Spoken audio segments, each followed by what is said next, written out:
Hey everyone, welcome back to another episode of the Millionaire Real Estate Agent Podcast. I'm Jason Abrams, and this is the place where we lift the curtain on the world of real estate like never before. Every week, I sit down with visionaries, pirates, and mavericks. We're here to document, demonstrate, and most importantly, demystify their game-changing models and systems. What secrets propel them to the top? And how are they living their dreams? This is about passion, it's about strategy, but above all, it's about real, tangible success. So buckle up and let's dive in.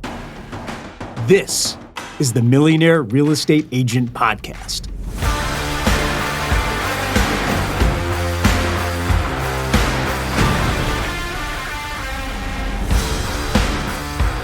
Hey gang, happy Monday. It is going to be an extraordinary day because today you are going to hear from someone whose team has sold over 3,500 homes. That's almost $1 billion in sales.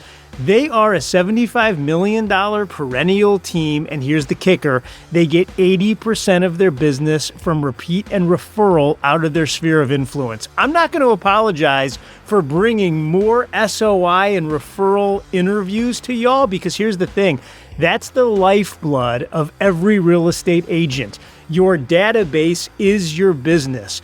This person created what she calls Raving Fans. She found a way to reward the behavior she's trying to encourage, which means every time she gets a referral from somebody, they get a thing. And no, I'm not going to tell you what the thing is. She's going to tell you exactly how to get more repeat and referral business. Sit back and buckle up. This is Seychelle Van Poole.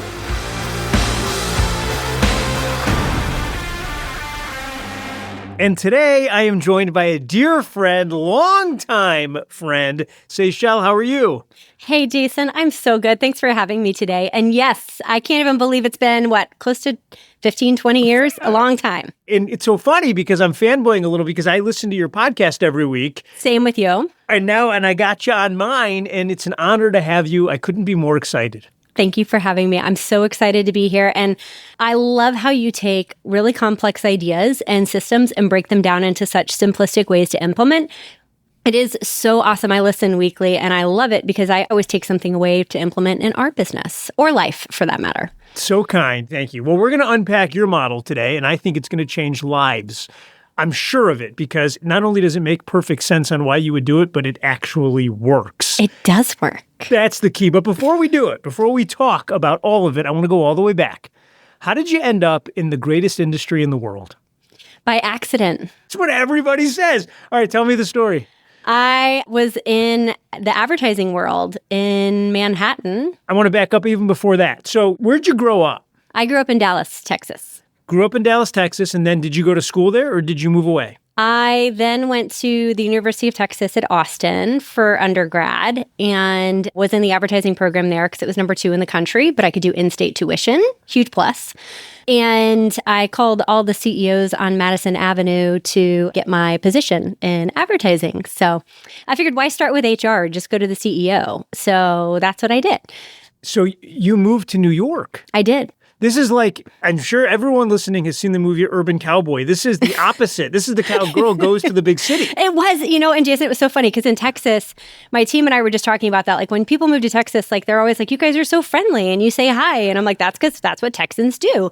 And when you go to New York and you do that, people think you want them to come home with you.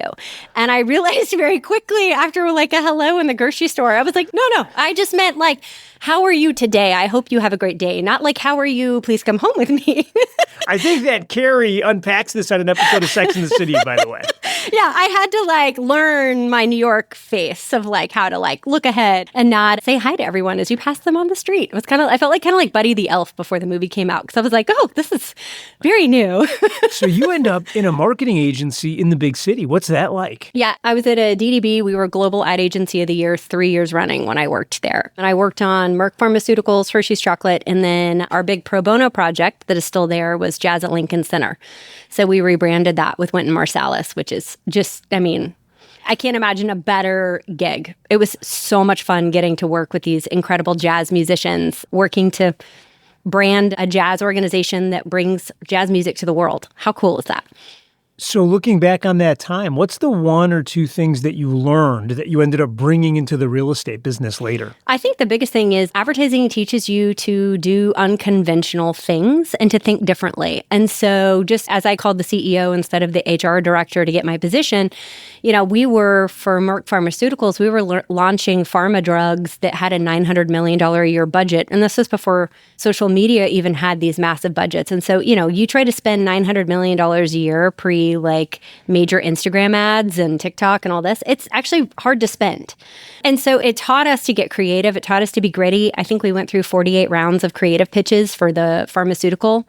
You think about that, 48 rounds means you have probably 5 to 6 ad campaigns in each round times 48. And then you have to focus group and you have to present. It just teaches you to be very perseverant in the process. And it also teaches you what is important to the client, right? And how to talk to the client. It was amazing. I loved it. And you get to do production and creativity and all these awesome things.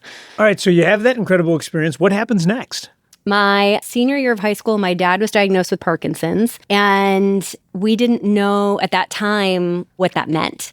There was no Michael J. Fox Foundation. He was really young. He was 48 when he started having symptoms. And now being in my 40s, I'm like, whoa, I thought it was young then, but man, is it young. And so he would come up to New York once a quarter for his business. He was in the jewelry business. And I just noticed the progression. And I started thinking about, if something happens to him, who takes care of him? And I knew that would probably be my mom. And if she's taking care of him, who takes care of them? Because they both were really young. And I had a younger sister in college. And so I just was really thinking, about the responsibility and the weight of all of that, with young daughters still, what that would look like. So my mom, Barbara, who's awesome, had just gotten into real estate. Actually, she started on 9/11/2001, was her first day in business. It was her birthday. And she became International Rookie of the Year for Keller Williams that year. Wow. And she had to call. She thought she was going to use her database, and no one wanted to make moves. So she built her entire first, couple years in business calling. Needless to say, friends, if you are going to call, you have to do it in a TCPA friendly. Yes, it's different now than it was back then, right? I think it's very different, and the rules of engagement are different, and that's important for us to recognize because markets shift and communication shifts. And so that's really important. But I think what I took away from her was she pivoted. And so I decided to jump into real estate full force. And so you moved back from New York, or you do real estate in New York? No, I moved back from New York to real estate, dove in, sat right behind her for my first 18 months in the business as a buyer's agent, and did 36 deals my first year. And Okay, so walk me through that for a second. You were lucky enough to have a mom who went into the business. Yes. But sometimes working with or for mom has a different set of challenges. Oh, for sure. You could write a whole book on the dynamics of family and business. I for sure could contribute to that on both sides of it. But one of her superpowers is she's an incredible teacher. She was actually the first female professor at the College of Business at UT. She's just a really good teacher. And so I knew that if I could just sit my butt behind her for as long as she would let me, I'd pick up on the fundamentals. And she taught me integrity, how to negotiate, how to create a win, how to really serve a client. And so, a couple of years later, I was in my early 20s. My dad did have a major health episode, and the market tanked all within about a month of each other. And Barb had to exit the business with 24 hours notice. I had a team that we were trying to figure out how to pay for. Our market tanked, and we just figured it out. So yeah, well, you figured it out in a big way. As we sit here today, y'all have sold almost $1 billion worth of real estate. Yeah. You sold 3,500 properties. You're perennially doing $75 million in sales. But the thing that I stop at and I marvel is 80%, give or take, of those annually come from your sphere of influence. Yes. And I think that's fantastic. And I tell you what, I got an email from a listener the other day that said, Jason, it seems like you over-index on sphere of influence models on your show. That's because that's over-indexed on people that have the biggest success. Yeah. Seychelle, when you look at your agent network, which are the biggest agents in the world, the vast majority of them run database-driven businesses. I think there's a good reason for that. And that is that I believe you can go farther with and through people. And so if you have figured out how to be a really strong salesperson, chances are that you're going to build strong relationships. And if you build strong relationships and you nurture those and reward those and strategically build those up, well, then you should have a database business. It just makes sense if you're a good salesperson. So absolutely. Okay, friends, you know what time it is. It's that time. We are about to unpack a model called Raving Fans. And the way Seychelle does it, it's second to none, and it's absolutely brilliant, and it's sneaky as hell. And I'm going to tell you why I say that last part at the end. So if you're bombing down the freeway in a brand new Range Rover, I get it. No problem. You don't have to take the notes. We're taking the notes. You can get the notes every week. They come out Thursdays. Go to MREAnotes.com. That's MREAnotes.com and sign up if you're not getting them. So, Seychelle, the Raving Fans Club, back the story up and tell me why you created it, and then teach me exactly how to do it. Yeah. Well, I think part of this goes back to my advertising roots, where I started to think about the idea of, and this started in 2018. So we had this database business, but we were manually having to think about every single time, like, how do we thank them? What are we going to send them? What are we going to do? And your business starts really growing, and all of a sudden you're receiving, 150, 200 referrals from people a year. That becomes a lot of manpower to figure that out. And so one of my superpowers is I love to build relationships. I love to show gratitude. And I really needed to figure out if someone is willing to think about our business and send us someone that they know, like, and trust to us, how can I reward that behavior in a systematic way? And the second part of that was, how could I do it in a way that reminds them that they know, like, and trust us, and maybe they should think about us more than once? Maybe they could think about us actually 2, 3, 4, 5. Sometimes we have clients that'll send us 8 referrals in a year. How could we have them think about us multiple times during the year and turn that into a system? And so that's where we started talking about a Raving Fans program. And my kind of idea is, if I'm going to do one thing, how can I do one thing really well, make it really intentional, and then use it in multiple aspects of our business, which is something that we've really done well with this program. So walk me through, because now I totally get it. Your idea of know us, like us, trust us is what we're all shooting for with our data banks. Doing it one-on-one is an art form. It is. Doing it at scale is a science. It's hard. It's really hard. And so I started thinking about the things that we enjoy the most. We enjoy rewarding the behavior we want to see. We enjoy being playful and creative and fun. We enjoy team building activities, and we enjoy building deep relationships with business owners in our community, because at the end of the day, the entrepreneur in real estate, in retail, in restaurants, right? We're all living the same world. It's just a different customer base and way of serving that we've chosen. And so what we started doing was going to our local businesses. Dallas-Fort Worth is a really entrepreneurial space. We have a ton of great local businesses. And so I would go to them, build relationships with them, and say, hey, Lindsay at Beatnik, what is your slowest time of the year? I love your store.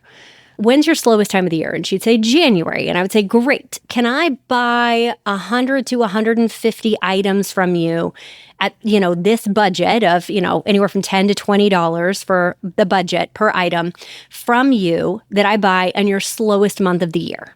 And can we do a video together talking about it? I introduce your business to our database. You introduce my business to yours. We cross-promote each other. And then we're going to send this out with a write-up about our business and yours out to our client base. And we'll do that. We do it once a quarter is when Raving Fans goes. But we do it then from 4 different businesses a year. Okay, so I totally get this idea of going to local businesses and support them. But let me just, from 30,000 feet. Yep. The goal of Raving Fan is to create more referrals incoming. Absolutely. The vehicle that you use to do that is you create 4 gift boxes a year with cool stuff in them. And the idea of it is to delight and surprise you. So I don't want to send you a bunch of tchotchke crap. I want to send you something that it's going to be useful, it's going to be thoughtful, it's going to be something maybe that you wouldn't necessarily think to purchase for yourself, but it is where you're like, oh, this is cool, right? So I love that because the gift symbolizes the value that we put on the relationship. That's right. But in order to give any gift, step one is kind of, who am I even sending it to? So walk me through. If step one is get my data together and formulate my list of humans, who's getting it? The first thing we did was we used to do this in spreadsheet form. We now do it through our CRM. But we basically, every quarter, we go back and pull the list of people that sent us referrals. And this could be past clients. This could be sphere of influence. This could be agent-to-agent referrals. And also who wrote online reviews for us. So those are what we look for. If you write an online review, you get 1 box. If you send a referral, you get a year's worth of boxes. Awesome. So I'm in the program for a year. If I send a referral, if I get an online review, I get 1. So step 1 is get my list together. Now, if I am listening to this and I'm going to go start this, any advice you would tell me? Because I'm kind of starting with a database. Who knows? Do I put more people in from the jump? Would you tell me to go slow? I'd start small. Start small, see what resonates with your people. I believe in leading with revenue. We reward the act of the referral, not the act of the closing with this gift program, because you can't control the closing. You can control the act of thinking about us. And that's really what I'm trying to train. And so I would say start small, and then you can always expand it as your revenue grows to make it as big as you want. And we've been doing this now for 7 years. So we have it down to a science now. The first couple of years were a little clunky and funky trying to get it together. So it's okay. You're going to run into some hiccups and figure out your own model and your system that work for you. But I say, don't go break the bank on something like this. Instead, make it intentional for your top 5, 10, 20, 100 refers, whatever it is, and then grow it from there. Okay, so step 1 is get my list together. Step 2 is create the local business network. And it sounds like I shouldn't complicate it. I should go find one business this quarter that has something cool, and that's what I should buy. Is that right? That's how we like to do it. So give me some examples. As you think back over the last 7 years, what were some of the gifts that you went out and sourced and found that blew people's minds? We've had some really fun ones. One was we found a local vendor that made table runners on your dining table. And we had them embroider each of the table runners with everyone's last name on them. Oh, that's a good one. Yeah, actually, Steve Chater, one of our fellow KW agents, came up to me when we were together at Family Reunion and said, I still have your table runner on my dining table from when you sent that to me. Steve Chater not only can teach business planning clinic, he sets a hell of a table. Yeah. We proved it. He does. What else comes to mind? One that we just did this last month was my favorite. I've been cooking, where I'm reigniting my joy of cooking this last year. And I found an olive oil pour and sprayer. So it eliminates the cooking spray. But so it's so great. So that was one we did. And we actually put a whole little Italian meal together from our local Italian store with that. And then we did a video showing Ari, the owner of the Italian store, talking about how to make it along with the recipe, which was really fun. So it's kind of an experience, right? That creates an experience. The next one we're getting ready to do is tomorrow. We're actually doing a candle making class at one of our local mercantiles, and our whole team is going to get together. We're going to have a competition of making our custom candle scents. And we're going to video it, and then whatever one we vote on is going to get shipped out as our custom VPP scent.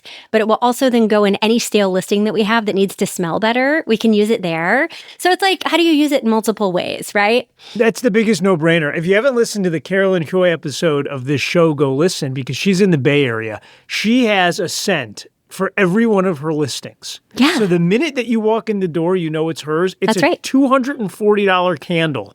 How do I know it's $240? She sent me one because I had to know what a $240 candle smelled like. Does it smell like magic? Wild confection of lavender and tobacco, and it all works. Yeah. It smells so good. I love it. Yeah. So how can you make it a fun experience where customers are having, when they get the box, they're having an experience with your team. They understand that it was thoughtful. They understand that intention was put behind it. And then you're giving them a market update, right? If it's close to the end of their Raving Fans membership, we let them know oh no, you only have 2 more boxes left. Have you thought about anyone that might be looking to buy or sell? And then we call to let them know the box is coming and check in and see how they're doing. It's once a quarter call for them as well. We're going to hit that in a second, because the next step is kind of tell the world about it. That's right. So this isn't a secret program that if you know, and if you don't, you go out and you beat the rug with this thing. You think there's value. Yeah, we used to keep it secret. And I was like, well, this is ridiculous. This is a value add that we have. I don't know. And Jason, I hit 40 and I just started giving less cares about being secretive. So there's also that. But it was like, why am I trying to keep all this a secret? This is ridiculous. So now, like, we make sure each one we do, we have a videographer with us and we're telling the world about the brand and why we love what we're doing. We make an event out of it with our team. We post it on all of our social media. All of our team members send it out. We do a video email that goes out talking about it. We've really turned it into a whole kind of omnipresent experience that we talk about. And it's a privilege to get to be part of the Raving Fans program. And you get access to, different vendor discounts and access to help fighting your taxes and, all these other things that you get access to as part of being a Raving fan. So those are the things I want to go into next. So sure. Now it's time to actually create the touch program and send these boxes out. What's the keys around sending it? You mentioned a phone call. Yeah. So first off, you get notified you're in the Raving Fans program and you get a direct mail item, which is a Starbucks gift card. They get shipped to you that says, thanks a latte for the referral. And we send it out as like hey, welcome to the club. And it basically says, this one's on us. And it's a little Starbucks card. And Kristen, our ops director, manages that. It's really cute. And we've had a ton of teams rip us off on it now because it's so cute. It's great. Easy. Thanks a latte. You're not going to beat that. Don't try. I will tell you, this is funny. This is all in like the beauty is in the execution, not just the idea. We had one agent rip it off and just use the Starbucks we use little sleeves to put the card in, but they didn't actually put a gift card in there. They just shipped it with the sleeve. And so you lose something with that. So we had a little chuckle out of that. You got to put something in there. But so that's the first thing. Then you get an email with us thanking you for the referral. And then you get a call letting you know what's in the program. And then it goes on repeat. So the box goes out. You get a call to know the box is going out. You get a video email about it. It hits in, social media. And then we go again. The box goes out. You get a call, hits social media. You get the email video, goes again.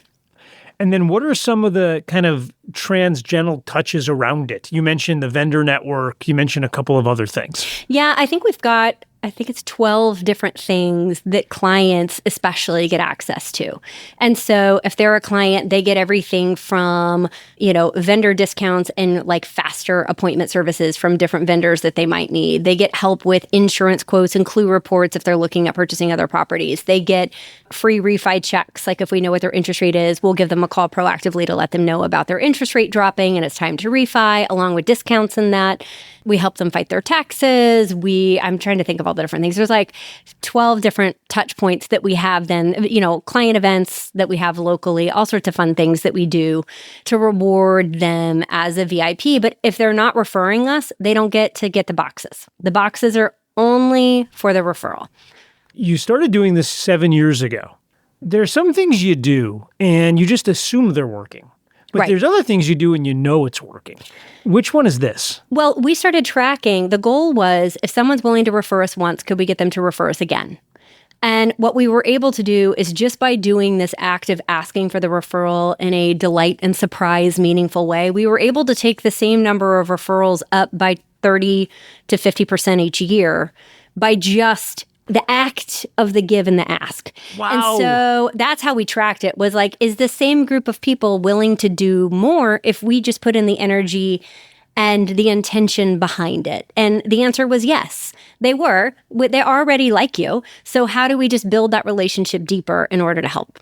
It's genius. The title of the episode, it's Raise Your Referrals from 30 to 50% with the same database. Yeah. That's incredible to me. All right, walk me through the math. So everyone's going to go out and find their own products, and they're going to spend whatever they want to do. As you look up at it, what's your ballpark cost usually on a quarterly basis, including the box that you're putting it in and all the time? I want to be able to come out with this. Yeah, I'll break it down to a cost per unit because it's harder depending on the number that you send. So the gift itself averages about $100 throughout the year.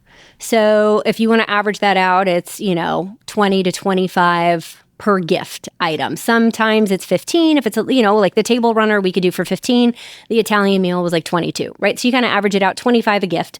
And then the box and the shipping is about another 7 to 10, depending on the size. And the box shows up branded with our, it's white with our labeling in red all over it. So when it shows up going into the office, it's like, this is a Van Poole Properties Raving Fans box showing up. And we intentionally send it to their office instead of their home if we can, because it creates a conversation around it and has other people talking about it. So anytime I can insert our team into a conversation, that's what we want to do. Our client events are designed around that. Our Raving Fans boxes are designed around that. How can I get you talking about my brand when I'm not standing next to you?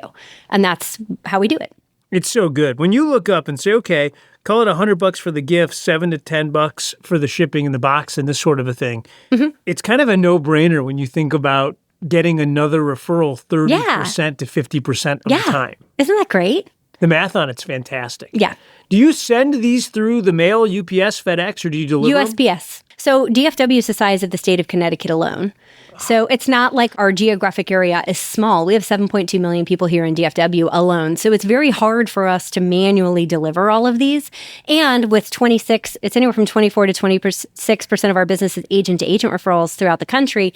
I want one system and I want it to work for everybody. So our direct mail guy packs them, puts the labels on, does the labeling for the shipping, and mails them for us. So that's a third-party vendor of yours? It is. Yeah, it's our local direct mail vendor is local, and so he's willing to do those for us. And he has fun because he sometimes will help source products. Like he had a guy from Tunisia that had a family with an olive tree farm, and so they handmade all of these salt cellars for us with our brand on them that hold, they're really beautiful and salt cellars. So great. It's fun. We kind of all get involved when someone sees something cool, they'll ship it to us, send it to us and be like, this would be a great gift. So I love that. So y'all send them out on the same day, meaning you're not sending a handful every day during a quarter. You pick package day and that's when they all go out? So here's a great example. Family reunion is in February. I made darn sure those Raving Fans boxes showed up before family reunion. That's smart. Right? I want people to know about me and come looking for me while we're at a major event. So Mega Camp for KW, same thing. Those Raving Fans boxes for Q3 will hit early in August intentionally because I want those to show up before we have a major event together. Well, and I think that's one of the things when you look up and you realize the power of agent-to-agent referrals, which I think everyone listening understands. But then you ask the question, how often and at what time of year can I get in front of them to be friends? Yeah. That's kind of the idea of these built-in 2 times a year huge national events that company. That's right. So let me ask you this. When you started this, you were sending out 0 boxes on day 1. How many are you sending out today? We send about 150. 150. Perfect per quarter.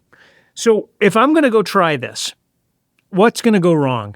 Save me the time. Where is this going to break and what are the 2 or 3 don'ts? I'm waking up tomorrow and I'm like, we need to send boxes. Save me some heartache. Don't buy cheap tchotchke crap. That would be number 1. There it is. For all y'all, you're using the Oriental Trader magazine. This is not the time. This is not it. It shows. It shows. So if you're going to do it, I think if you're going to do anything, do it well and do it with some intention. And so really think it through, plan out the whole year's worth of boxes at one time. When I think about it, I think about the whole year at once, so I don't have to constantly be thinking about it. The second thing would be is if you don't have an operations person, get your spreadsheet together or have your operations person, get the list together and then just set a date once a quarter where you refresh that list so you know who needs to be added. And then the third thing I would say is make sure you have somebody that can help put it together for you and mail it so that it's not on you for the manpower. And that could be a stay-at-home parent that lives in your neighborhood and needs a little extra time and they could help assemble and ship. It could be a local kid. It could be your direct mail person. This is not a job for you to go do that. Your job is to build a relationship with the entrepreneur that owns that business and to support their business. Everything else should be something that you set up and have leveraged and let it go because it won't cost you much more to do it that way than all the time it would take for you to do it yourself. By the way, it could be your kid and you could pay that kid to do it and then also open up an IRA and make sure you check with your tax planning and financial advisors. Yeah. And then whatever you pay them, you could also put into the IRA. Imagine what their retirement fund would look like in 40 years. That's right. It's a no-brainer. Okay. I absolutely love this. This, to me, give this a go. Because all of us, Seychelle, are trying to get referrals, but rarely do we reward the behavior we're trying to encourage. That's right. Real estate agents, by and large, tend to reward the behavior of I simply know you. And so everybody gets stuff in the hopes that someone does business with me. You're very specific about who you're rewarding and what for. Yes.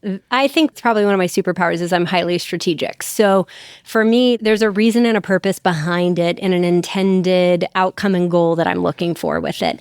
And, it's amazing. We send out a lot of referrals. I have a bunch of agent friends that say they send out a lot of referrals. It's us and maybe one other team, shout out to our friend Haro Setian, around the country that do anything like this. Everybody else doesn't. And so you have such an opportunity to stand out and be exceptional with not that much energy. It's genius.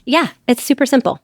All right, I want to switch gears. Seychelle, way back in ancient Athens, there was a philosopher named Epicurus.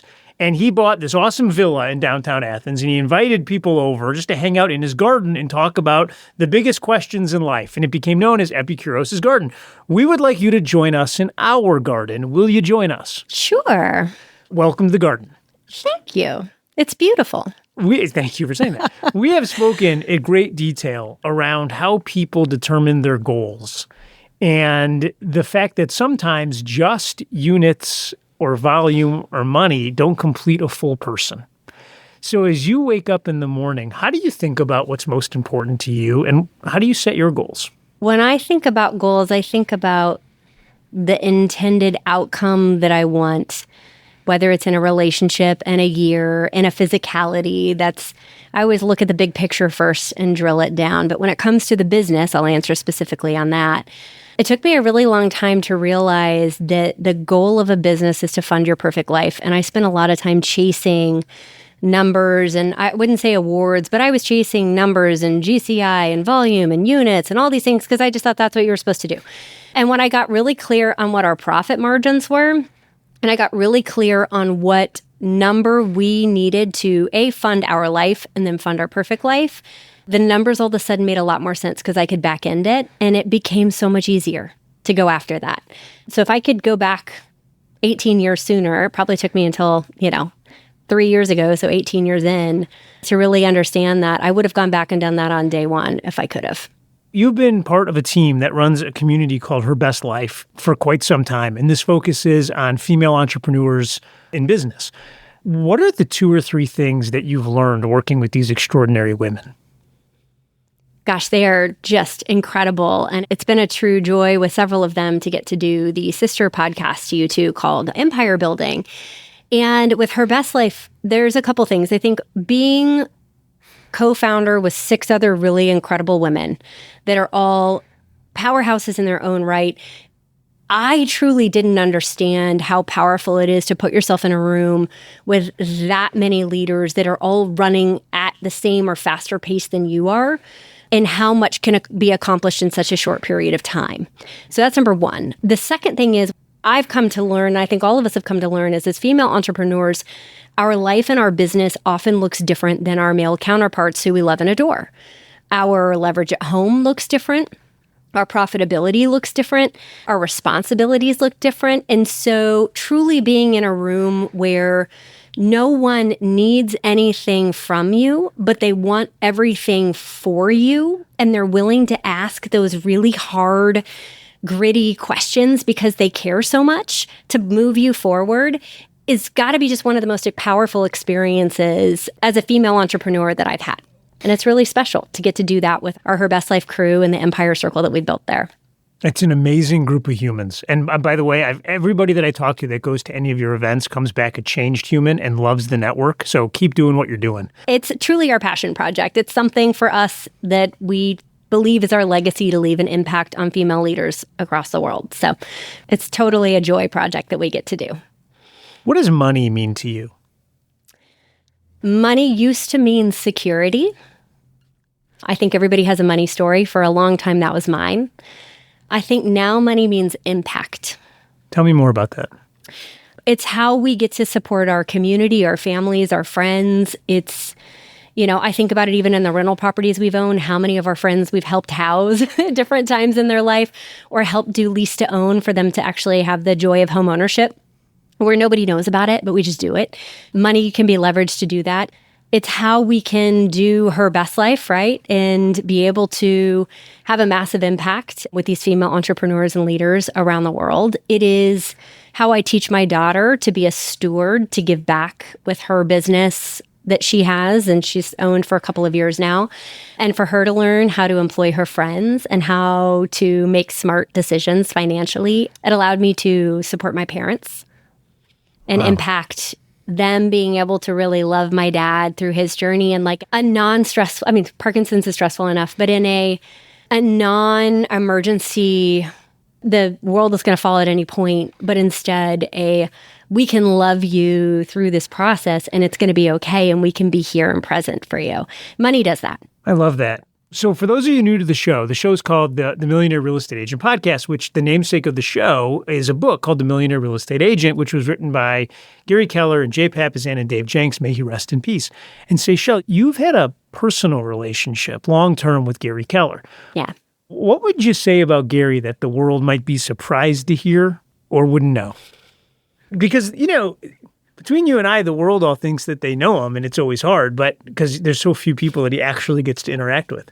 What would you say? I think for as big of a world as Gary has and has built, I am always blown away by his intentionality and the care that he brings. And when you're in a meeting with him and there's chaos spinning all around, he is so incredibly present and mindful in his engagement with you when you get to have those one-on-one meetings that, at the level that he's at and the position he's in, he doesn't have to do that. And I'm always blown away at how much he truly cares and takes that time when he doesn't have to. And I always really appreciate that. Okay, now, Jay Papasan. You've spent a considerable amount of time with him and his brilliant wife, Wendy. What's the thing about Jay that the world might not know?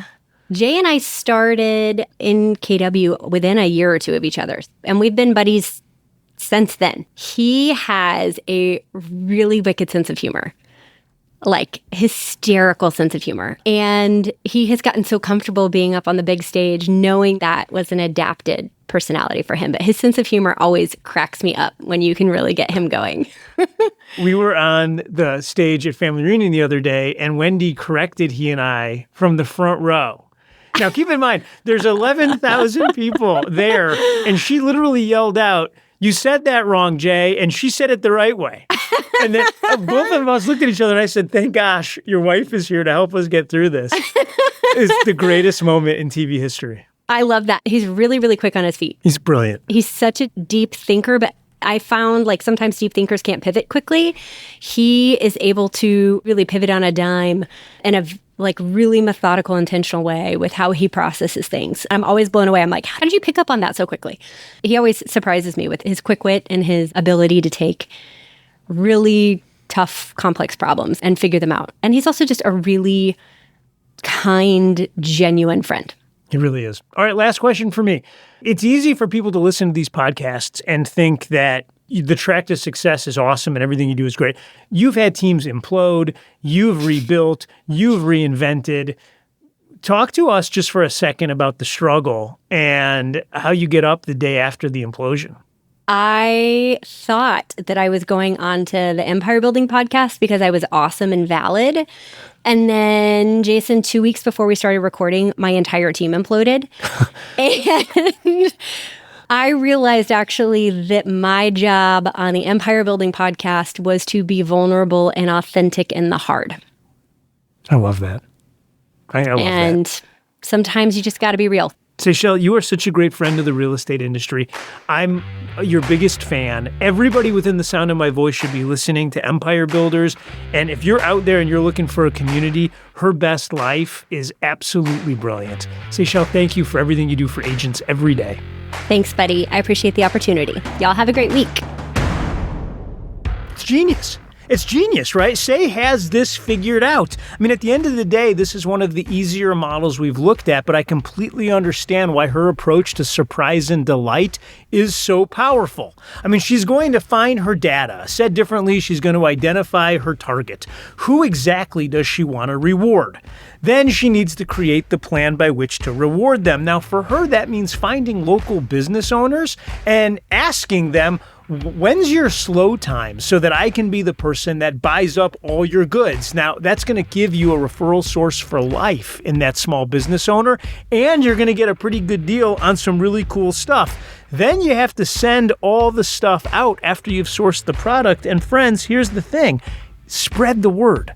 There's so many, I call them secret agents out there, which have awesome programs that nobody knows about. Seychelle's not embarrassed by the idea that if you send her a referral, she's going to reward you for it. As a matter of fact, that's the basis of the whole program.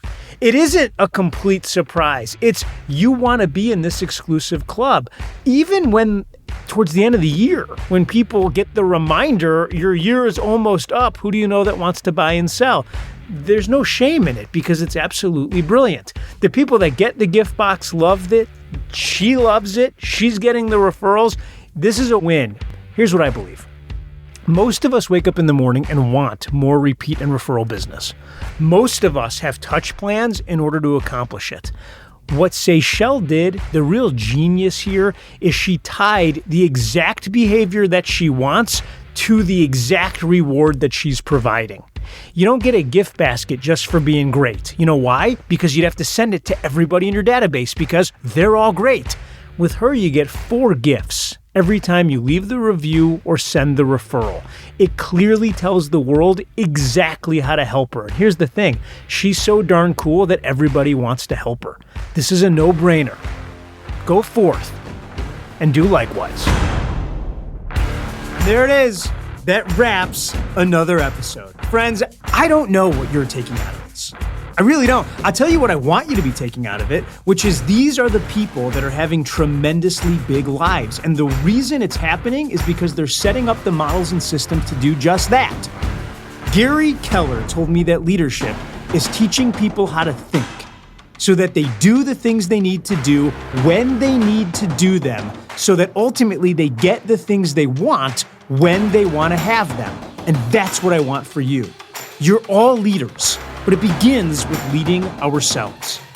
If you're enjoying this podcast, I want you to click the subscribe button anywhere that you get your podcasts. We want to be the voice in your head every single week, and every week we're dropping new content. We also send out a newsletter at the conclusion of every show to make sure that you get the highest points in the models and systems that were discussed. So if you want to sign up, I need your name and your email address. Head over to the millionaireagentpodcast.com. millionaireagentpodcast.com. Enter your name and your email address, and every week that newsletter will be in your box. Friends, you just went on a journey. I hope that what happens between now and the next time we meet is absolutely wonderful for you. Thanks for listening. I'll see you next week. This podcast is for general informational purposes only. The views, thoughts, and opinions of the guest represent those of the guest and not KWRI and its affiliates, and should not be construed as financial, economic, legal, tax, or other advice. This podcast is provided without any warranty or guarantee of its accuracy, completeness, timeliness, or results from using the information. Warning. You must comply with the TCPA and any other federal, state, or local laws, including for B2B calls and texts. Never call or text a number on any do not call list, and do not use an auto dialer or artificial voice or pre-recorded messages without proper consent. Contact your attorney to ensure your compliance.